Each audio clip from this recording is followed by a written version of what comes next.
നമസ്കാരം, ഫുക്രിയിലേക്ക് സ്വാഗതം.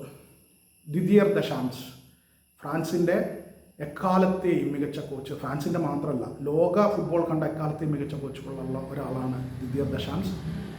ഇന്ന് പുലർച്ചെ നടന്ന മത്സരത്തിൽ സ്പെയിനോട് തോറ്റ്, സെമിഫൈനലിൽ തോറ്റ് ഫ്രാൻസ് മടങ്ങുകയാണ് ഈ ലോകകപ്പിൽ നിന്ന്.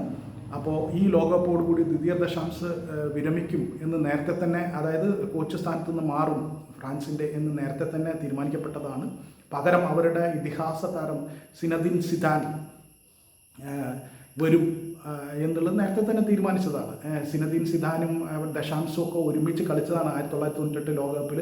അവരൊരുമിച്ചാണ് ലോകകപ്പ് ഫ്രാൻസിന് നേടിക്കൊടുത്തത്. അന്ന് ദശാംസായിരുന്നു ക്യാപ്റ്റൻ, സിദാനായിരുന്നു അവരുടെ സൂപ്പർ താരം. അപ്പോൾ ദശാംസ് ഇപ്പം മാറുമ്പോൾ സിദാൻ അത് ഏറ്റെടുക്കുകയാണ്.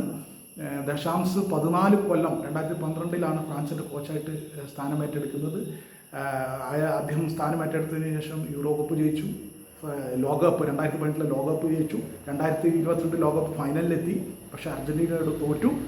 അപ്പോൾ 2 ലോകകപ്പ് ഫൈനലുകളും യൂറോ കപ്പ് ഫൈനലും യൂറോ ചാമ്പ്യൻഷിപ്പും ലോക കിരീടമൊക്കെ നേടിക്കൊടുത്ത പ്രതിഭാതനായ ഒരു കോച്ചാണ് ദശാംസ്. ഇപ്പോൾ ഒഴിഞ്ഞു പോകും. പകരം സിദാൻ വരും. ഇനി സിദാൻ്റെ കാലമാണ് ഫ്രഞ്ച് ഫുട്ബോളിൽ. സിദാൻ നേരത്തെ റയൽ മാഡ്രിഡിൻ്റെയൊക്കെ വിഖ്യാതനായ കോച്ചായിട്ട് മാറിയിരുന്നു. റയൽ മാഡ്രിഡിനൊക്കെ ഒട്ടേറെ കിരീടങ്ങളൊക്കെ നേടിക്കൊടുത്ത് അവർ മികച്ച കോച്ചായി മാറിയിരുന്നു. ഇനി രാജ്യത്തിൻ്റെ കോച്ചിങ് സ്ഥാനമാണ് അദ്ദേഹം ഏറ്റെടുക്കുന്നത്, പരിശീലന സ്ഥാനമാണ് ഏറ്റെടുക്കുന്നത്. അതുകൊണ്ട് തന്നെ ഇനി ദശാംസിന് ശേഷം സിദാൻ്റെ യുഗമാണ്. ദശാംസ് അതിഗംഭീരമായ കാര്യങ്ങൾ ചെയ്തിട്ടാണ് ഫ്രാൻസ് ഫുട്ബോളിൽ നിന്ന് പടിയിറങ്ങുന്നത്. അദ്ദേഹത്തിൻ്റെ കീഴിൽ ലോകകപ്പുകളിൽ 26 മത്സരങ്ങളാണ് കളിച്ചത്. അതിൽ വെറും 3 മത്സരങ്ങളിലേ തോറ്റിട്ടുള്ളൂ ഫ്രാൻസ്. 19 എണ്ണത്തിലാണ് ജയിച്ചത്, 3 എണ്ണം സമനിലയിലായി. അപ്പം അങ്ങനെയുള്ള ഒരു റെക്കോർഡുള്ള ദശാംസ് മാറുകയാണ്.